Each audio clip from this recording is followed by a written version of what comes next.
Vamos a sorprendernos con algo nuevo porque siempre hay más por descubrir en Herrera en COPE. ¿De qué se trata hoy? Vamos a verlo. Pues mira, estos días investigadores de la Academia China de las Ciencias han anunciado un hallazgo que puede cambiar de cierta forma la forma en la que entendemos el mundo. O eso tengo entendido. En la ionosfera, que es una altura entre los 80 y 400 kilómetros, han detectado una burbuja enorme de plasma que está precisamente justo en la vertical de las famosas pirámides de Egipto. Entonces, estas burbujas son un fenómeno atmosférico anómalo y su detección sobre Egipto y las pirámides ha despertado pues toda clase de especulaciones. Cuando hablamos de misterio, usted sabe que lo hacemos siempre con mi querido amigo Javier Sierra. Javier, buenos días. ¿Qué tal? Muy buenos días. Explícanos qué ha pasado. Bueno, es una noticia que hay que poner en contexto y, sobre todo, ponerla al nivel que merece, ¿no? Vale. Porque lo que ha ocurrido es que, efectivamente, hace pocos días la Academia de Ciencias China anunciaba que ya tenía a pleno funcionamiento, a pleno rendimiento,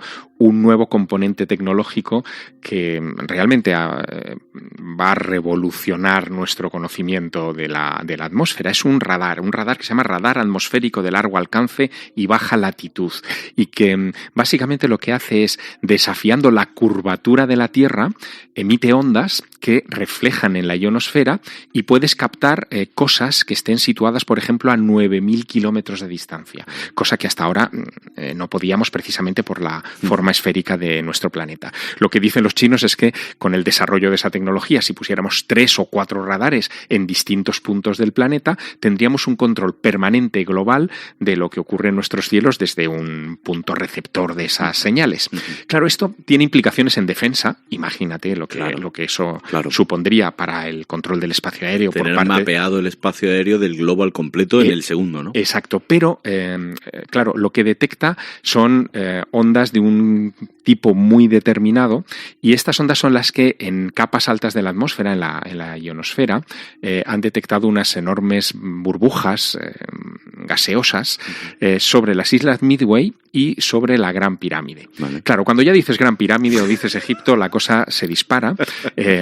No han podido establecer una correlación entre la arquitectura de las famosas pirámides y ese fenómeno atmosférico, pero la coincidencia, vamos a llamarlo de momento así, coincidencia, ha hecho que se disparasen todas las alarmas, porque claro, no dejan de saltar noticias en los últimos 200 años sobre las pirámides y sus vínculos con todo tipo de cosas, con electromagnetismo, con fuerzas de la Tierra, con rayos, con todo lo que te puedas imaginar. Que eran centros de comunicación con otras estrellas y otros planetas, que eso, bueno, hablando de especulaciones y misterios, vamos a dejarlo. Primero que me quiero detener en la burbuja, ¿no? Vamos a la ciencia. ¿Qué es esta burbuja de plasma? ¿Por qué se ha detectado?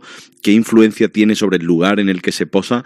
Vamos a hablar con Héctor Socas, él es investigador del Instituto de Astrofísica de Canarias y nos ha regalado estos minutos por los que estamos más que agradecidos. Héctor, ¿qué tal? Buenos días. Hola, ¿qué tal? Buenos días. Nada, encantado. Gracias por invitarme. ¿Qué son estas burbujas? No sé si es algo tan novedoso como estamos pensando o es algo más habitual en su mundo. No, es lo de las burbujas de plasma, la ionosfera ya era algo conocido, ¿no? Aquí realmente la noticia es este potente radar que ha desarrollado China, que permite detectarlas incluso a 9.000 kilómetros de distancia. Y esto lo que ha sido, pues, un hito que muestra la potencia y la capacidad de este radar. Todavía no es capaz de detectar aviones, no llega a ese nivel porque son cosas muy pequeñas, pero sí detecta cosas muy grandes.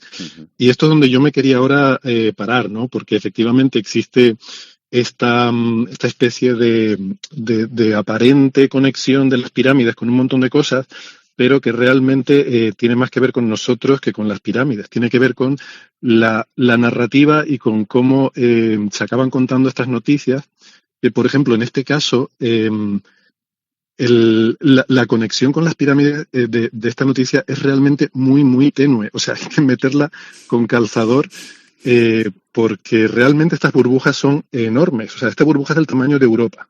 ¿De Europa? Wow. Sí, claro, es que cuando alguien le dice hay una burbuja encima de las pirámides, pues no es que sea mentira, o sea, mentira no es. Pero la impresión que transmite a la persona que lee la noticia pues no es la correcta, ¿no? Ajá. Si vemos el mapa en el artículo que publican los científicos chinos, se ve el mapa donde se ve cómo la banda que muestrea el radar tanto hacia el oeste como hacia el este Como bien comentaban antes, existen una burbuja de menor tamaño que se detectó sobre las islas Midway, y esta otra que está realmente sobre la parte occidental de África. O sea, la burbuja va desde, pues, no sé, todo el sur de Turquía hasta Etiopía. O sea, para hacernos una idea en tamaño, sería como desde Portugal a Polonia, y en latitud, pues desde Noruega hasta Andalucía. Es algo muy grande. Y de hecho el máximo está sobre la península arábica. Con lo cual, sí, está sobre las pirámides, técnicamente sí, pero también podemos decir que está encima de, pues no sé, del mercado de Estambul o de no sé, cualquier monumento árabe, ¿no? Cualquier mezquita de la Meca. Podríamos decir que hay una burbuja encima de la Meca, ¿no? Doctor Socas, bueno, usted además es director del Museo de la Ciencia y el Cosmos de Tenerife, sabe lo importante que es la divulgación y la difusión de noticias científicas en el ámbito, en fin, del mainstream, ¿no? De los ciudadanos.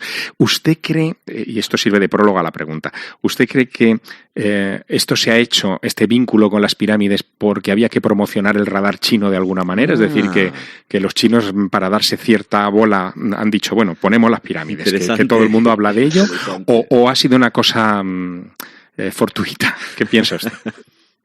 La verdad es que no lo sé. Yo en estas noticias sí, confieso que tengo cierta curiosidad morbosa y me da por mirar la fuente de la que proviene la mención, digamos, que le da ese picante a la noticia, ¿no? En este caso confieso que no lo he hecho, no he mirado la nota de prensa, sí que miré la publicación científica.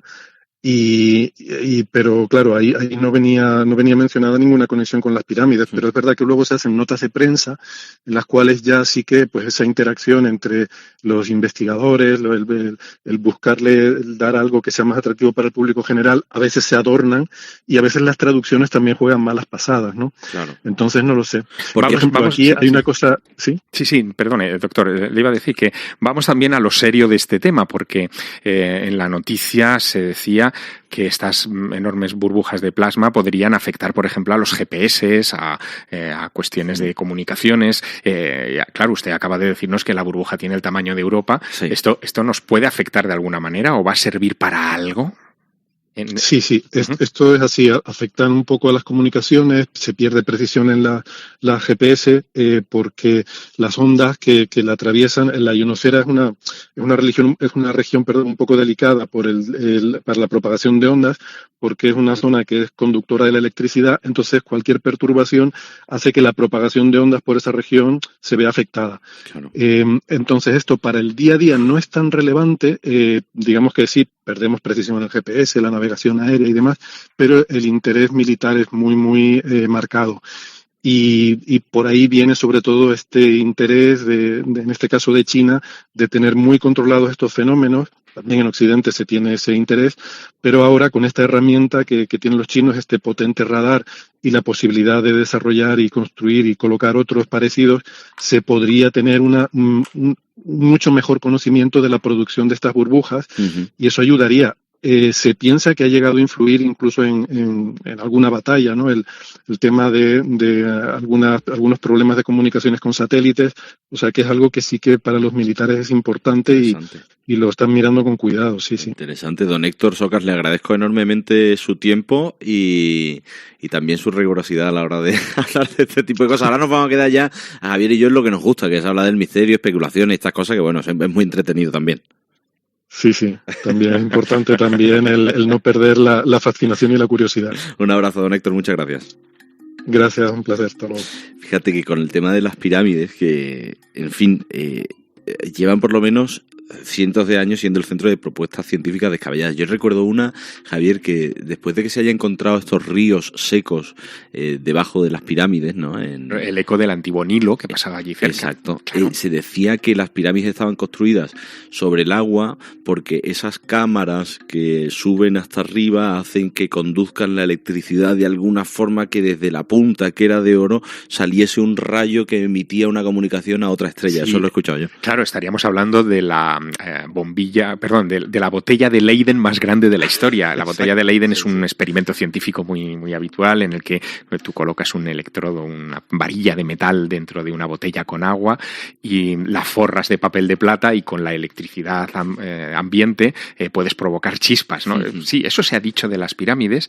Se vienen diciendo muchas cosas desde hace mucho tiempo. En el siglo XIX, por ejemplo, fue el siglo de los medidores de las pirámides, es decir, los que se iban a tomar las medidas lo más exactas posibles del monumento y aplicarlas, por ejemplo, a versículos de la Biblia. Había gente que pensaba que en la Gran Pirámide estaban contenidos versículos del Antiguo Testamento con profecías. Se publicaron varios libros sobre este asunto y se generó una corriente de opinión entre los propios académicos que estudiaban las pirámides que tachaban a aquella gente que veía versículos bíblicos en las esquinas del monumento de piramidiotas, no de piramidólogos, como ellos querían denominarse, sino de piramidiotas porque, claro, la medida de la pirámide ahora mismo es muy difícil de tomar, hace 200 años también, entre otras cosas porque le falta el revestimiento, ¿no? Que claro, se quitó el original.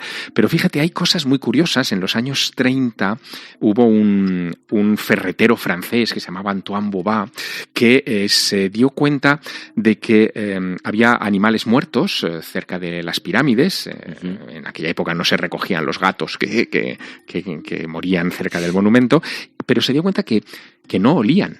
Que los gatos no olían. Que no olían a muerto, ¿no? Y aquello le llamó la atención, pensó que se deshidrataban por la proximidad de la pirámide y se dedicó a construir modelos de pirámides con la misma inclinación que la Gran Pirámide, orientadas también a los 4 puntos cardinales como la Gran Pirámide y a colocar en su interior fragmentos de carne para ver si se deshidrataba y no se pudría, ¿no? Y efectivamente consiguió ese efecto. Sí, hubo otro señor en los años 40, se llamaba Karl Drubal, de Checoslovaquia, que llegó a la conclusión de que la orientación de la pirámide con un ángulo en particular podía llegar incluso a deshidratar el metal y a impedir que se corroyera, ¿no?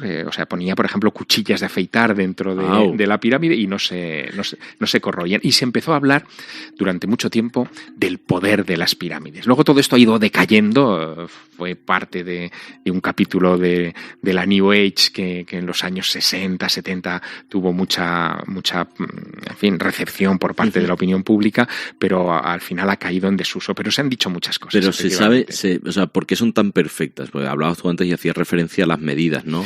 Dónde están orientadas.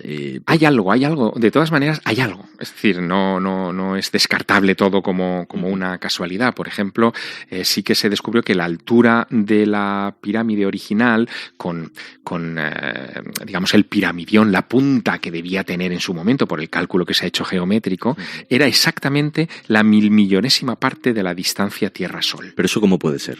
Bueno, ¿casualidad? Puede ser una casualidad, pero claro, si a eso le añades que el punto en el que está enclavada la Gran Pirámide, si tú extiendes sus ejes, abarcan sobre un mapa de Egipto perfectamente todo el área del delta, es decir, el área fértil del país, y deja fuera la parte del desierto, pues ya empiezas a verla como una especie de gigantesco mojón geodésico, ¿no?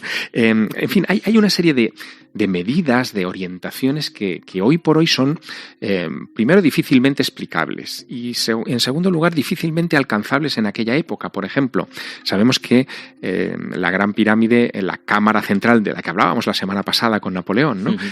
Tiene 2 conductos muy pequeños, de 20 por 20 centímetros, que son como 2 tuberías que atraviesan toda la estructura de la pirámide hasta el exterior. Son 60 y pico metros de conducto, que aparentemente no tienen ningún sentido. Es decir, ahora mismo no se sabe para qué sirven. Pero sabemos 2 cosas. Uno, que los egipcios creían que esos conductos podrían ser psicoductos, es decir, conductos para el alma, es decir, que podrían orientar, era lo que la creencia, lo encontramos en otros puntos del planeta, esos tubitos, esas tuberías, ¿no?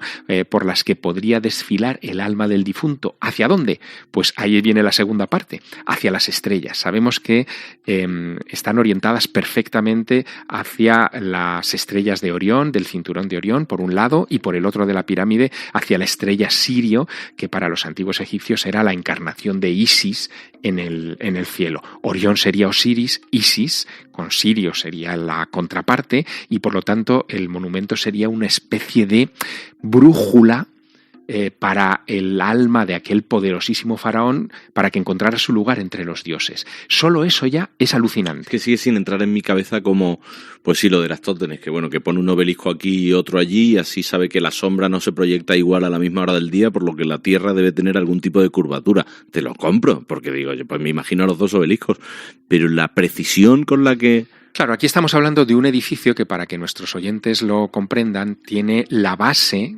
de la pirámide, es como el exterior del nuevo Santiago Bernabéu, ¿no? Uh-huh. Es decir, es muy grande, son 240 metros de lado, estamos hablando de casi 1 kilómetro cuadrado de superficie. Esto es muy complicado de gestionar a nivel de arquitectura, y más en un tiempo, si creemos lo que nos dice la egiptología, que es el 2500 a.C., donde no existía el hierro, donde no había poleas, donde no había, en fin, grúas ni máquinas de ningún tipo, no había teodolitos, no había más que la observación a ojo desnudo, ayudándose de palos, de sombras y de poco más. Esto lo hace todavía más maravilloso. Con razón, Alberto, la Gran Pirámide es esa última reliquia de las 7 maravillas del mundo antiguo, que todavía está de pie por la solidez de su construcción, pero a la vez también la que más preguntas sigue suscitándonos en plena era, qué paradójico, de la inteligencia artificial. Fíjate. Javier Sierra, amigo, hasta la semana que viene. Gracias. Hasta la semana que viene. Chao.